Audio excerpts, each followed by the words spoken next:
Division 2-এর 66 নম্বর রোডের এই আলিশান বাড়িটির সন্ধান পায় গত ডিসেম্বরে দুদক, যেখানে সাবেক ভূমিমন্ত্রী সাইফুজ্জামান চৌধুরী জাবেদের প্রায় 18 কোটি টাকা মূল্যের দুটি ফ্ল্যাট রয়েছে। আদালত থেকে ফ্ল্যাট দুটি ক্রোকের আদেশের পর এর তত্ত্বাবধানের দায়িত্ব দেওয়া হয় দুদককেই। রোববার সকালে পুলিশের সহায়তায় একজন নির্বাহী ম্যাজিস্ট্রেটের উপস্থিতিতে বন্ধ ফ্ল্যাট দুটির তালা ভেঙে ভেতরে প্রবেশ করেন দুদক কর্মকর্তারা। ফ্ল্যাটে মার্সিডিস বেঞ্জ সহ 8টি বিলাসবহুল গাড়ির চাবি ও দুর্নীতির নানা আলামত মিললেও অনেক মালামাল আগেই সরিয়ে ফেলা হয়েছে বলে ধারণা তাদের। সাইফুজ্জামান চৌধুরীর মালিকানাধীন দুটো ফ্ল্যাট রয়েছে। এই ফ্ল্যাট দুটি এতদিন তালাবদ্ধ ছিল। এটা বিজ্ঞ আদালতে রিসিভার নিয়োগ করা হয়েছে। সেই রিসিভার অংশ হিসেবে ফ্ল্যাট দুটিতে প্রবেশ এবং ফ্ল্যাট দুটি থেকে কি আছে না আছে সেটা আমরা আইডেন্টিফাই করে রিসিভার হিসেবে সম্পদস্থ ইউনিটকে আমরা বুঝিয়ে দেওয়ার জন্য এসেছি।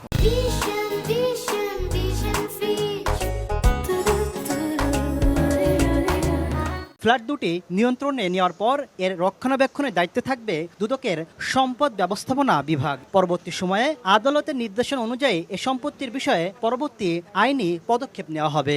দুদকের যে সম্পদ ব্যবস্থাপনা ইউনিট আছে সেই ইউনিটের তত্ত্বাবধানে থাকবে। দুদক জানিয়েছে সাবেক ভূমিমন্ত্রী জাবেদের বিরুদ্ধে বিশ্বের 9টি দেশে 10,000 কোটি টাকা পাচারের প্রমাণ মিলেছে।